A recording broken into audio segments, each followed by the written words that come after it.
You know, I've been around for a while. I've met some interesting people. Done some crazy things. You'd think that there wasn't much that could take me by surprise. You'd be wrong.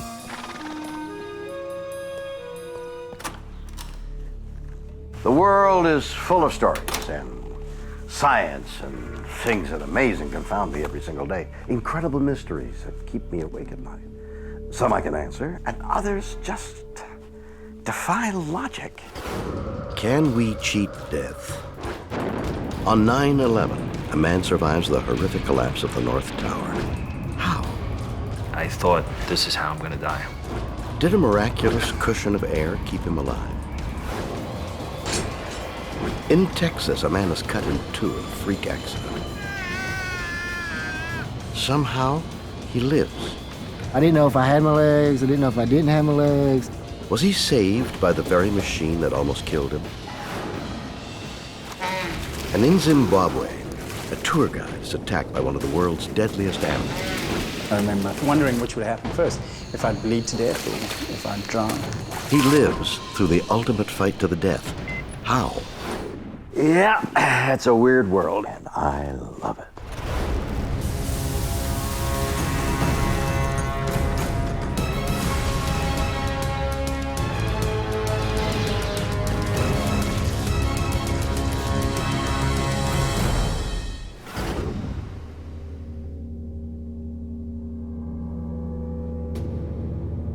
Armies, war. Humans do crazy things to each other. They always have. The history of mankind is littered with horrific events that have taken the lives of millions, and all for what? September the 11th, 2001 will go down as one of our very darkest days.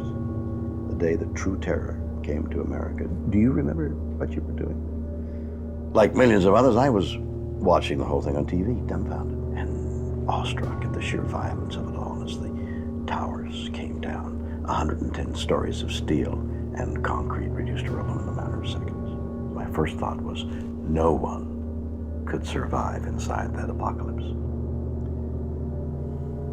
I was wrong. New York City, September the 11th, 2001. At 8:46 a.m., American Airlines Flight 11 hits the North Tower of the World Trade Center. In the chaotic minutes after the crash, many inside the building are unaware of what just happened. In his North Tower office, structural engineer Pasquale Bozzelli is on the phone to his wife, trying to get information. Don't be alarmed. Just turn on the television and tell me what you see.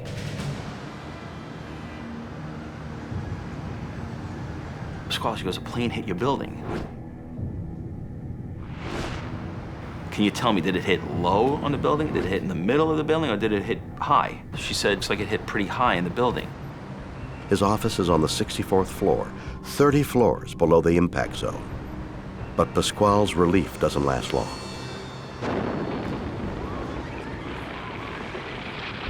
Minutes later, a second plane crashes into the South Tower. When the second plane hit, we knew, just like everyone else, it wasn't just an accident. It's a terrorist attack. And then smoke actually started entering the floor. What should we do? Pasquale gathers his colleagues to evacuate. We went out into the hallway and entered the stairway and looked in, and it was clear. With time running out, the group have no idea what they'll find there. They make slow but steady progress down seemingly endless flights of stairs. Suddenly, the building shudders violently. It's the massive shockwave caused by the collapse of the South Tower. The tremors leave Pasquale and his colleagues terrified. If they're going to survive, they have to move faster.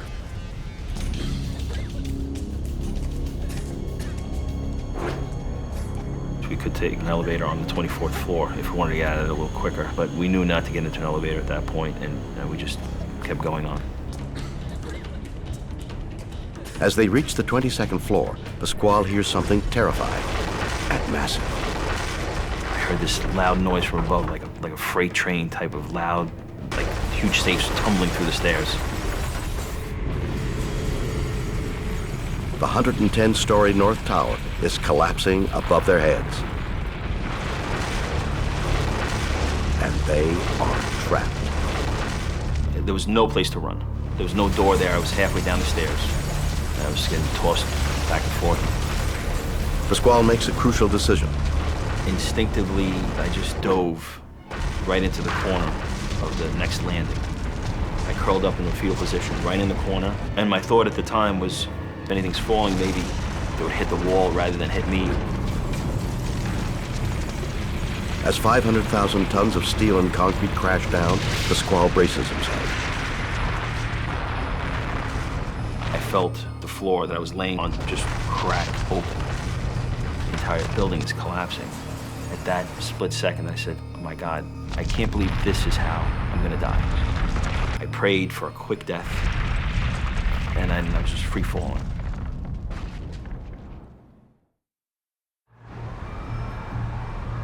In just 25 seconds, the North Tower of the World Trade Center has been reduced to dust.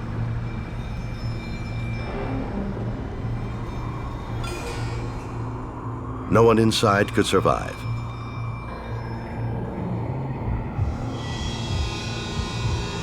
But Pasquale Buselli has defied the odds.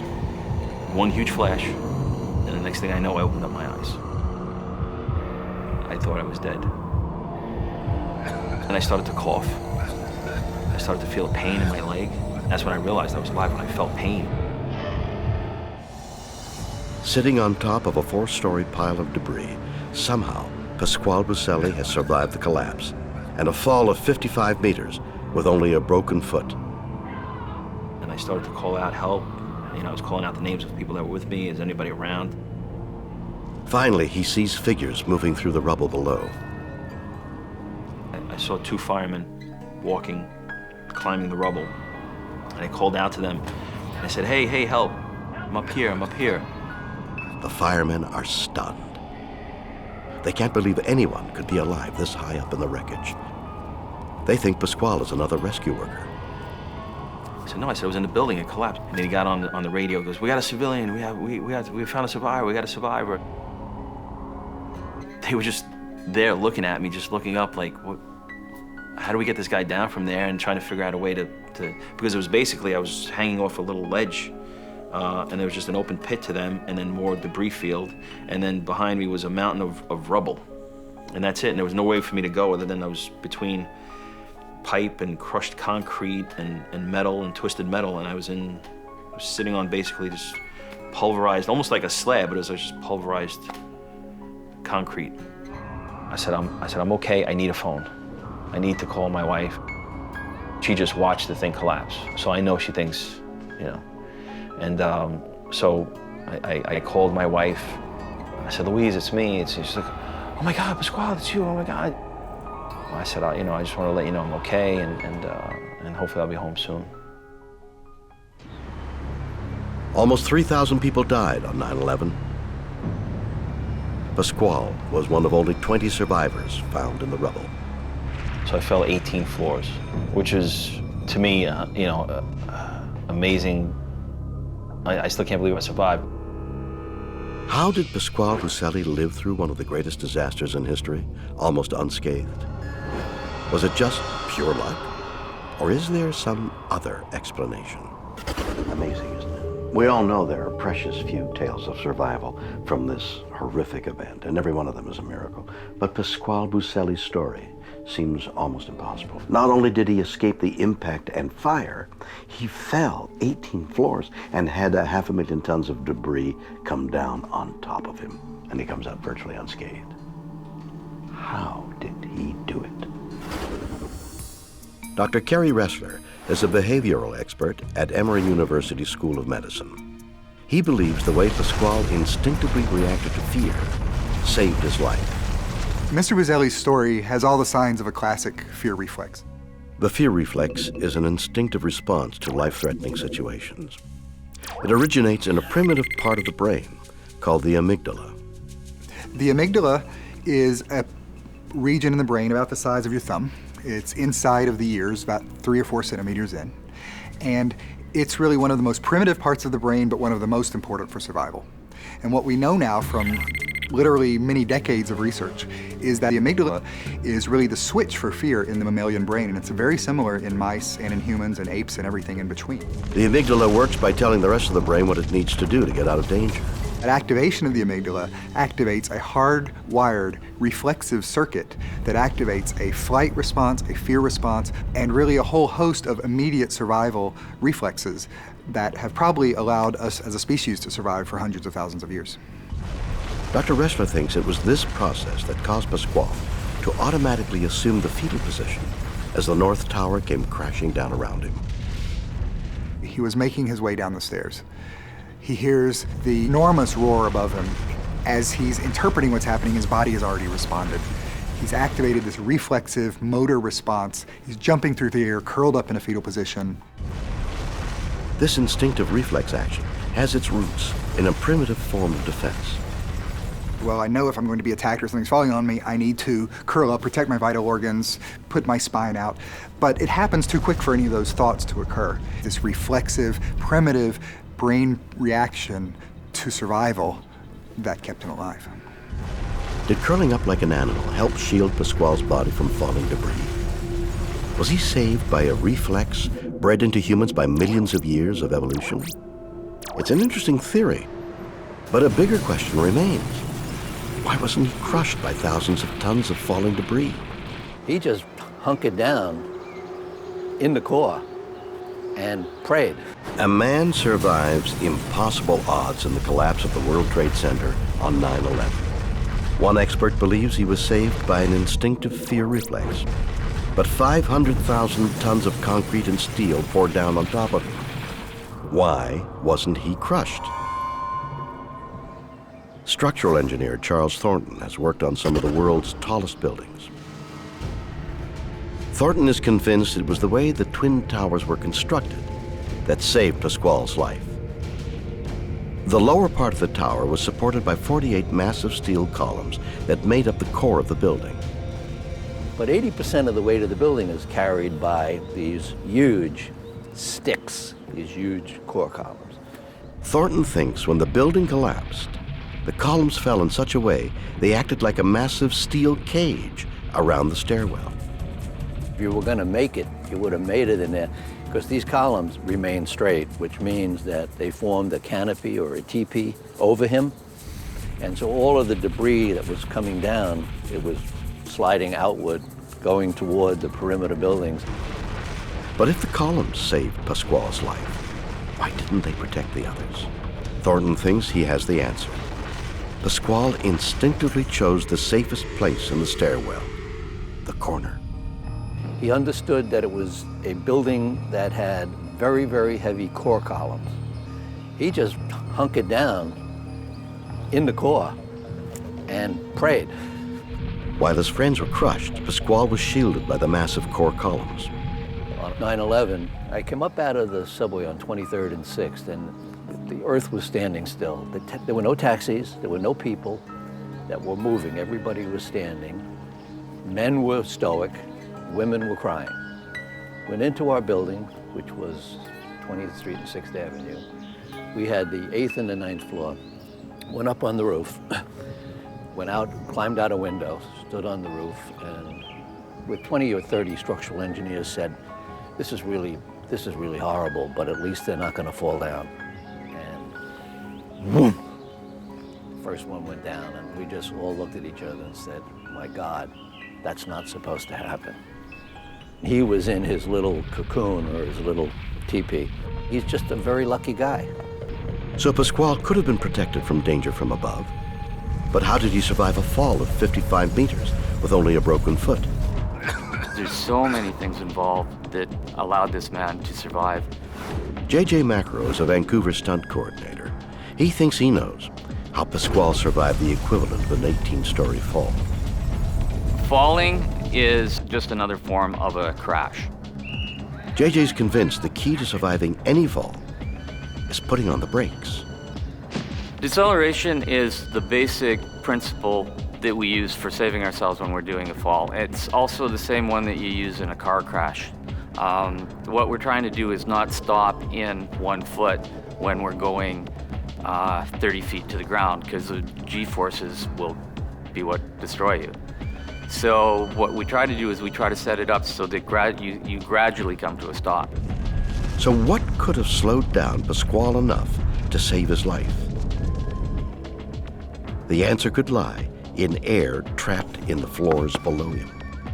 If you watch the footage of the buildings collapsing, you see all this air circulating everywhere, and I think it was actually forming a cushion underneath them. As it hit each floor, it just kept forming more and more of that cushion.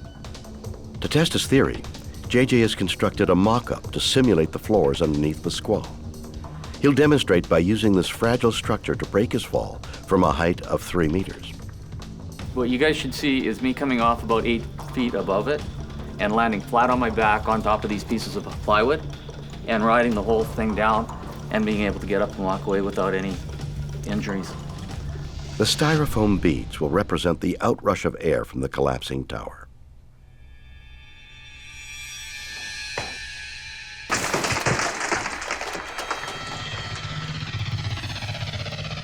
JJ walks away with a stretch. He's convinced the same principle saved Pasquale Buselli on 9/11.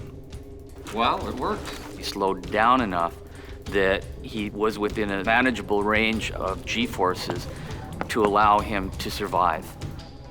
Pasquale Buselli survived an unimaginable horror with barely a scratch. Was he saved by a primitive instinct? Or did he literally float down on a cushion of air? Weird. What?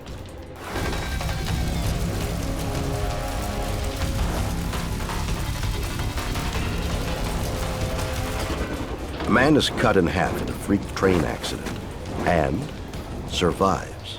I just started kind of screaming, oh God, oh God. You know, the human body is a wonderful thing. It can endure all kinds of punishment. You can shoot it. You can stab it with a knife. Nothing. You can hit it with a baseball bat. See, tough, huh? Well, okay, we're not all like that. Supermen don't really exist, right? Wrong. June 26, 2006. Truman Duncan is working as a railway switchman in Cleburne, Texas. His job is to help connect the massive cars. It's very dangerous work. As you can see, the cars are very big. When you're working with heavy equipment like this, your life's on the line. Truman's connected thousands of cars in his 10-year career. But today, his routine is about to be shattered. So I was riding on the car, and we was moving down the track to make connection with some other cars. Standing up there, ended up falling off the car. Remarkably, Truman lands on his feet, uninjured. But he now faces his worst nightmare. A 20-ton rail car is rolling towards him, and there's no way to stop it. I barely had enough time to get like halfway up in the stance, and the knuckle, and that's what connects the two cars together, hit me in the chest. And at that time, I grabbed hold of it, and of course it was dragging me down the track, obviously. And so I turned around and looked to see how much room I had, how much distance was between me and the car. I started running backwards, fast as I could, and I jumped. Of course, I didn't make it. Truman is dragged under the oncoming wheel. It rolls over him just below the waist and then pulls his lower body up into the brake mechanism. It hit me up high, it hurt, caused me to kind of raise up, and that's when I grabbed on and held on. Struck with overwhelming force, Truman's lower body has been partially severed. And finally we hit the cars. I just started kind of just screaming, oh God, oh God. A little bit of panic. And then when that kind of stopped, I started trying to figure out what was going on. It's a scene worse than any horror movie. Truman has been dragged over 22 meters and is trapped under the train. His lower body is grotesquely twisted up in the brakes. despite impossible pain, Truman somehow manages to regain his senses. I was laying there and it hit me that I might still have my cell phone. Truman dials 911. The operator can't believe what she's hearing. I got ran over by the rail cars. I need 911. I think I'm cutting to you. Okay. You need to hurry up now. And someone got ran over by a rail car? It was me. And I'm about to pass out. The operator immediately dispatches help. Almost unconscious with pain, Truman somehow finds the energy to make one more call to his family. I definitely had my kids to draw on. I'd say it was a big part of me making it through. It's now 10 minutes since Truman was hit by the train. His body is in pieces. He fears that if he passes out, he'll die. But somehow he discovers a way to stay awake. There was like a little loophole right above me, so I would reach up and grab a hold of it, and I'd pull myself up, and I'd scream, top my lungs. But his agony is far from over. With injuries that would kill most human beings, Truman Duncan defies medical logic and survives another 45 minutes until paramedics arrive. First words out of my mouth when paramedics arrived was morphine. I wanted something, to stop the pain. Even for the paramedics, it's a scene that defies belief. Not only is Truman alive, he's conscious and talkative. The race is now on to save his life. Truman is airlifted to a hospital. Waiting for him is emergency specialist Dr. David Smith. They said, well, we've got a guy that's been run over by a train. And my first thoughts were, well, I'll be going down to declare somebody dead. But Truman Duncan is still alive. Just. He's lost more than 50% of his blood and has injuries that shock even a veteran like Dr. Smith. He was crushed in half. In all the years I've been doing trauma, I've never seen anybody this torn up that I thought could survive. Truman's pelvis is obliterated. His left leg is hanging by a strip of skin, and his right leg is gone. And in one place on his abdominal wall, there was one cell layer between the outside world and his intra-abdominal contents, if you will. Some people would say his guts. Had he torn his intra-abdominal viscera, his guts, that would have been really bad. That would have been a whole different equation because then you start dealing with contamination that leads to bad infections. He had plenty of contamination. By the time we got done operating on him the first time, I thought I'd picked out the contents of a gravel yard and a wood yard, as well as a pasture, because there was so much grass, gravel, and wood embedded throughout his entire wounded area, which was huge. And the fact that his chest had also not been injured gave him a much better prognosis, because he would be able to breathe, and we would be able to feed him through his own GI tract. Truman is given emergency surgery. No one is sure if he'll survive it. At the first operation, removed all the mutilated tissue, including all of the bone and tissue attached to it. So this and this should look exactly alike. So we removed this much bone from this side. A human pelvis is an exceptionally strong structure. I could take your pelvis, put it up on the floor, jump up and down on it, and not break it. That's how incredibly strong the pelvis is. To do this much damage to a person and have them live is incredible. It's extraordinary. During the next 6 weeks, he undergoes 22 more operations. Truman's doctors describe his recovery as nothing short of miraculous. Most of the time, somebody with this injury would never make it to be seen by a physician. He would be dead in the field. By all means, I should have been dead, but everything happened just right, I survived.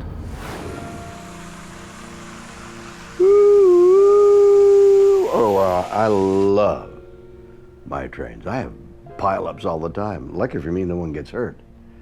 It's all pretend, right? Yeah, but here's this guy. He gets dragged along under a 20-ton railway carriage, is literally cut in two, loses half his blood, and still manages to call 911 and his family for a chat.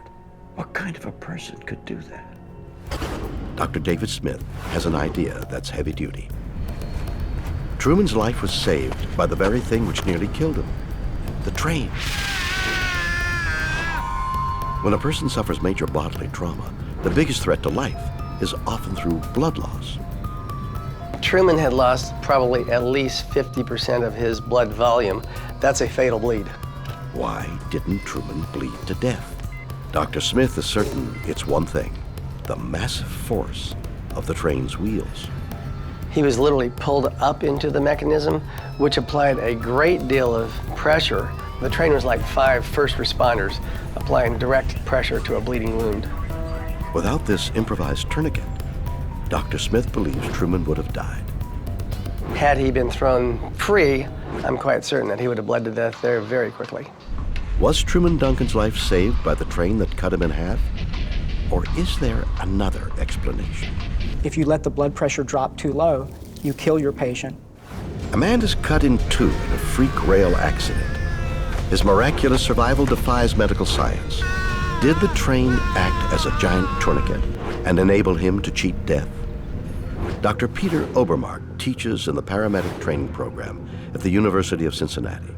When I read the story of Truman Duncan's survival, the first thing that I did was take the story and circulate it around to my paramedic friends and colleagues, because everyone was just simply astonished that it was possible for a human being to suffer that kind of traumatic injury and to lose that much blood, and not only survive, but to really survive as a viable, intact human being. And that, to me, is the most incredible part of the story. The human capacity for survival under the most appalling of circumstances. He claims Truman's life was saved because of what the paramedics didn't do, which was to replace the blood he lost with IV fluids. If those paramedics had tried to treat him with the conventional resuscitation strategy of pumping him full of fluids to try to reestablish normal blood pressure, he might not be alive. The reason is that too much fluid can disrupt the body's clotting mechanism, which acts to stop bleeding. It can blow a clot out of a wound or even prevent one from forming. Not only did it not help control the bleeding, but it actually made the bleeding worse. Truman Duncan was treated with a newer approach. It's called permissive hypotension. It involves paramedics allowing the patient to have low blood pressure until they can be operated on. The goal is to keep the blood pressure just high enough so that the brain and the heart and the lungs are getting adequate supplies of oxygen-bearing blood, but not so high that you increase the risk of blowing out a clot. It's not an easy treatment to perform. It really involves constantly monitoring the patient's mental status, his vital signs. Essentially, if you let the blood pressure drop too low, you kill your patient. But the technique seems to improve the odds of survival. There is still a lot of debates amongst doctors who work in emergency medicine about when and how to apply the concept. So was Truman's life saved by permissive hypotension? Adventurer and surgeon Dr. Kenneth Kamler says Truman's survival has nothing to do with medicine. There are patients I've seen, people I've taken care of on the mountain or in the jungle, who literally should have died and didn't. And there's really no medical way to explain it. Dr. Kamler is convinced some people can survive severe physical trauma just by thinking. Scientists call it the will to live. This is a subtle survival tool that's within us, but is only brought out in extreme situations. Most of us will go through our entire lives and never know if we have that or not because we never put to the test. Dr. Kamler also thinks this unique survival tool is heavily motivated by a dedication to a higher cause. I've seen one factor which is common to all the people who do survive, and that is that they're aware of a goal larger than themselves, such as religious belief, duty to country, a feeling that they need to stay alive for their family. And I think in Truman's case, that's what kept him going. Did Truman survive by will alone?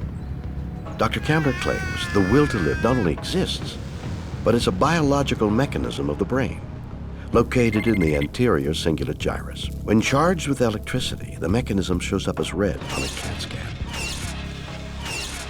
As electricity travels outward, Campbell believes it enables the brain to mobilize resources for survival. He's thinking, what do I have to do to survive? And this is how he's able to call 911 and save himself. He's actually thinking clearly at this point because the energy generated from this area in the cingulate has been brought forward. This is motivation. This is motivation to survive. And you can see it up in here. It's pretty dull back in here. His heart and lungs are failing. He needs to power these to stay alive. And in fact, the brain prioritizes itself as well. It's giving him his ability to think until he can get rescued. And he did this for 45 minutes, and he got rescued. For Dr. Kamler, it's a remarkable demonstration of the power of the mind. But do we all have it? Sadly, no. Some of us have it and some of us don't. And that's what makes the difference between survival or dying. Did Truman Duncan save himself by sheer force of will? Does he owe his life to a controversial first aid technique? Or did the giant wheels of the train act as a tourniquet of steel? Weird. Or what?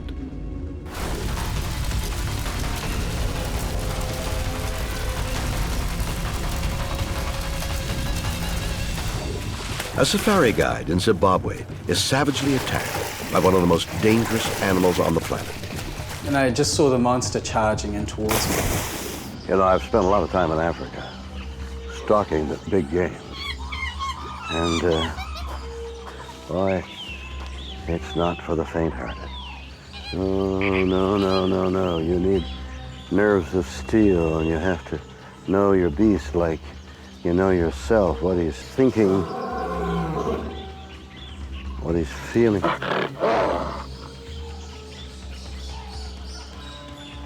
Make one mistake, and it could be your last. You only get one shot. There he is. All right.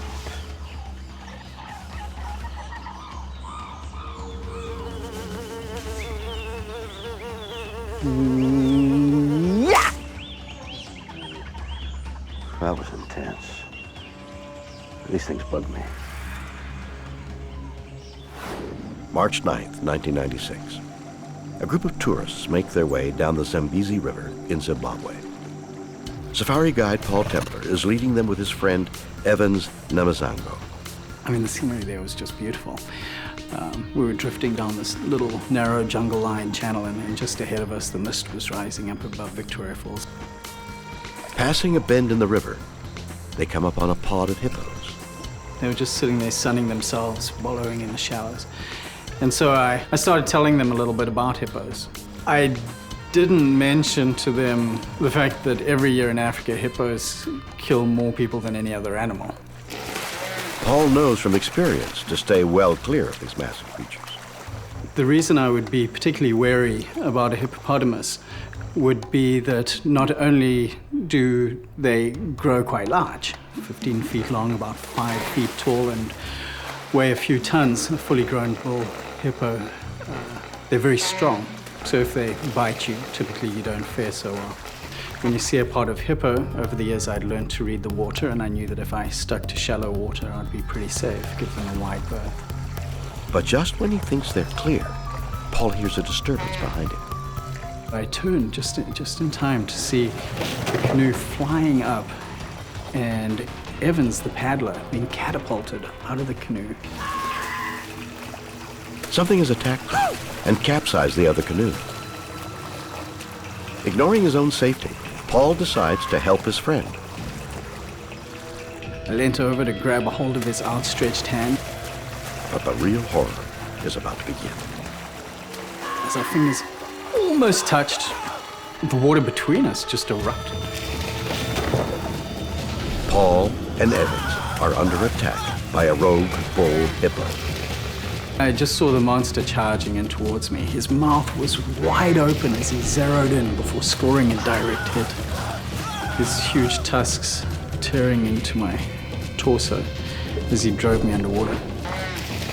I punched and scratched, and nothing I did had any effect. I remember at one point the hippo hurled me up into the air, and I did this crazy sort of half twist before falling back into his mouth. Once I realized that I was up to my waist on the hippo's throat, there was a deep sense of, oh, crikey. Sensing Paul is weakening, the hippo prepares to finish the kill by drowning its prey. I remember lying on the bottom of the river, and I was looking up. There I was, pinned inside this hippo's mouth with his tusks boring through me, and just wondering which would happen first, if I'd bleed to death or if I'd drown. It's neither. Inexplicably, the killer hippo lets Paul go.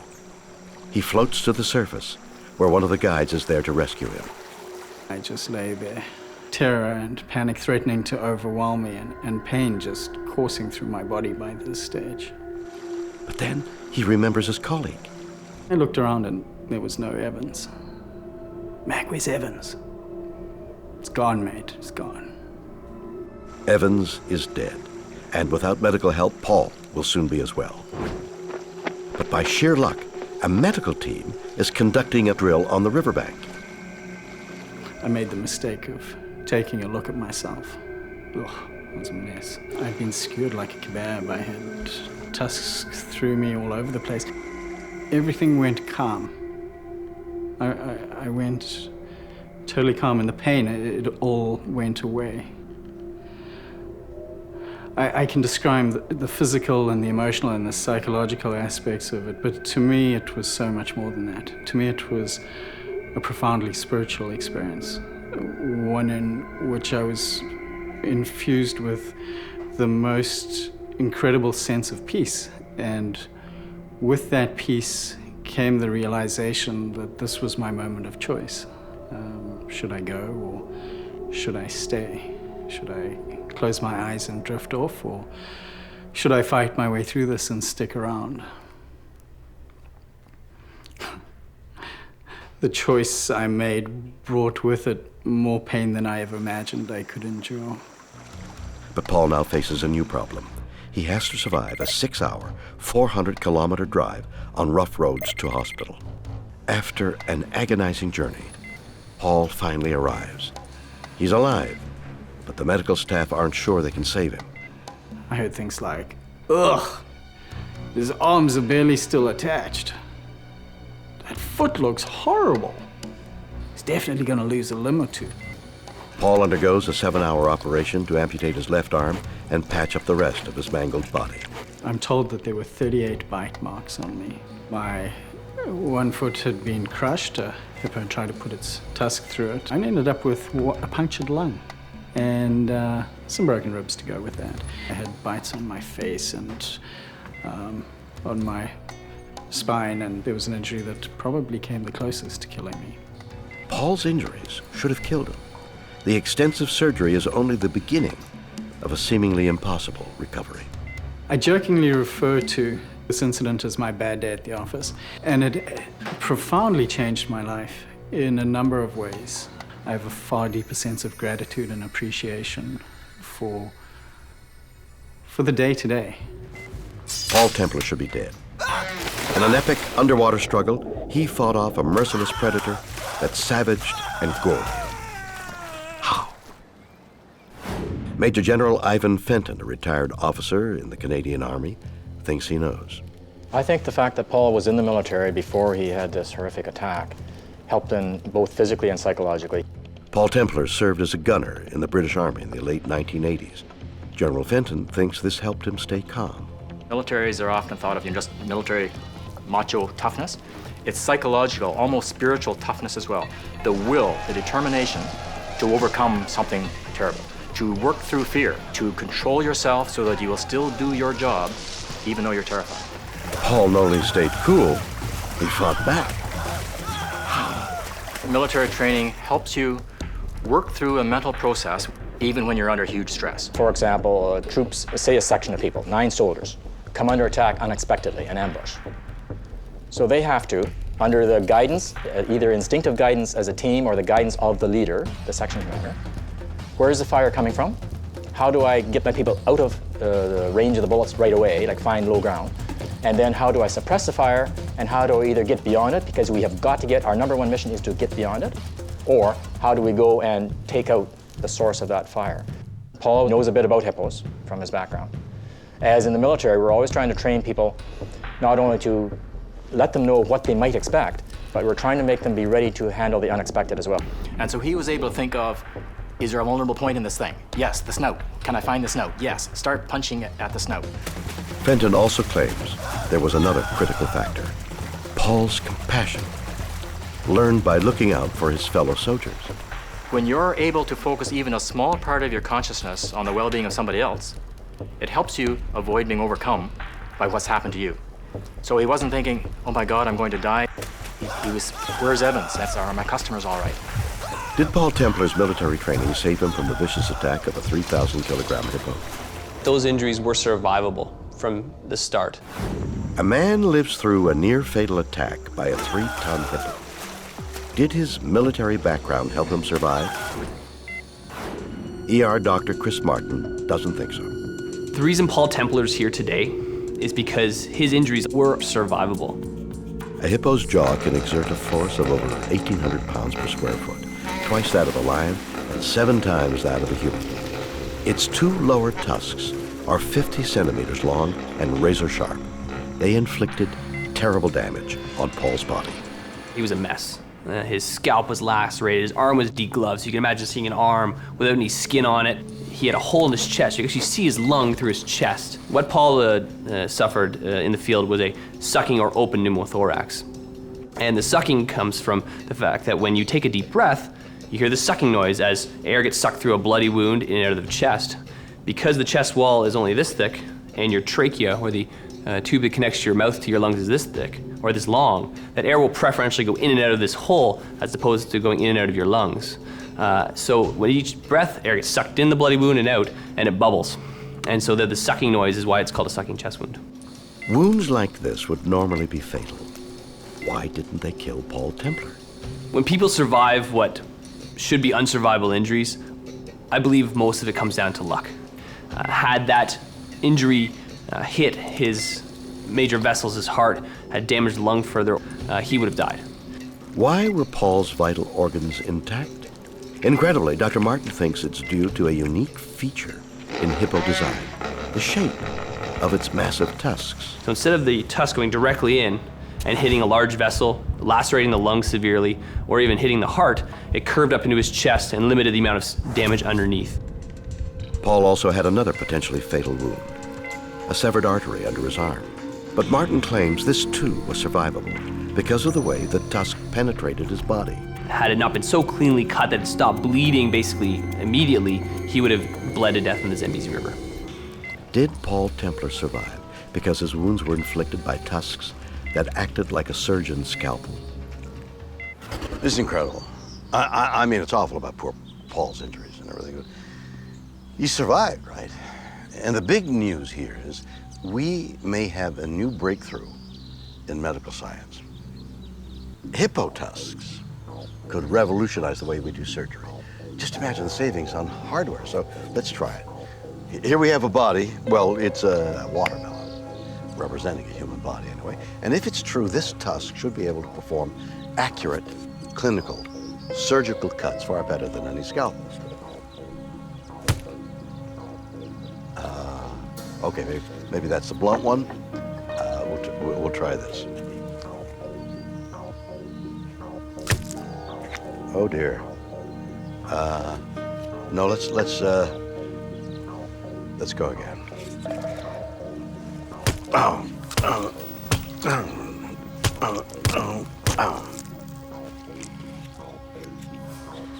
I guess there's some teething problems, maybe. Paul Templar survived what should have been fatal wounds from the hippo. But how did he manage to avoid drowning? Paul instinctively would have known to hold his breath when he was underwater. Western Ontario head swim coach Paul Midgley might have the answer.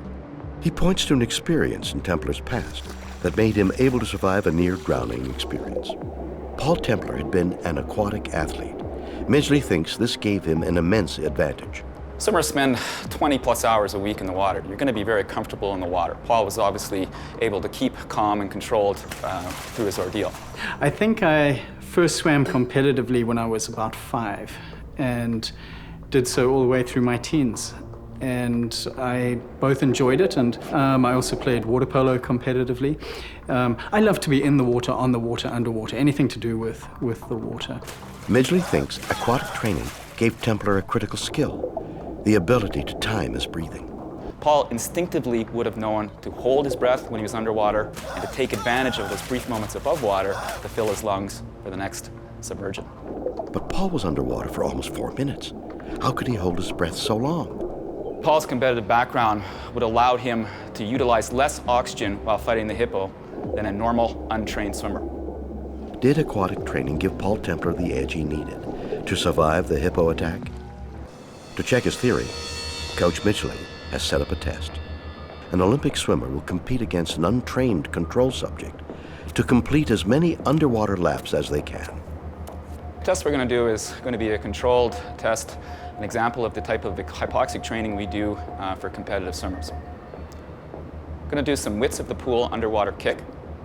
We'll allow the swimmers to take a breath when they reach the other side. The goal? To see how much aquatic sports training can increase the ability to stay underwater. Ready? Go! The Olympic swimmer pulls ahead almost immediately. Just see how efficient Joe is in the water. The control subject is already running into difficulty. It's really feeling it already, just after one whip. The control subject falls further and further behind until he finally gives up. I thought I could do it, but my lungs were giving out. Joe is still going strong. He could pretty much do these all day. The result is clear. The Olympic swimmer has a huge advantage in staying underwater. Definitely proves our point. As you can see, a competitive swimmer would handle the hypoxic aspect and definitely a lot more comfortable in the water than the non-swimmer. So is Paul's background as an aquatic athlete the key to his survival on that March afternoon? Did it give him lungs of iron that even a hippo couldn't kill? We may never know. Weird or what?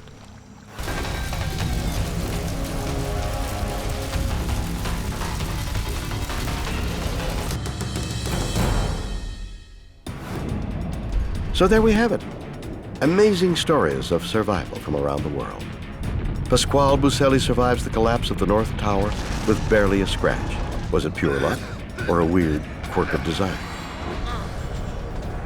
A man survives being cut in two by a train. Can a strong will to live overcome horrific injuries? And a safari guide survives a vicious mauling by a hippo. Was his body made invincible by his past?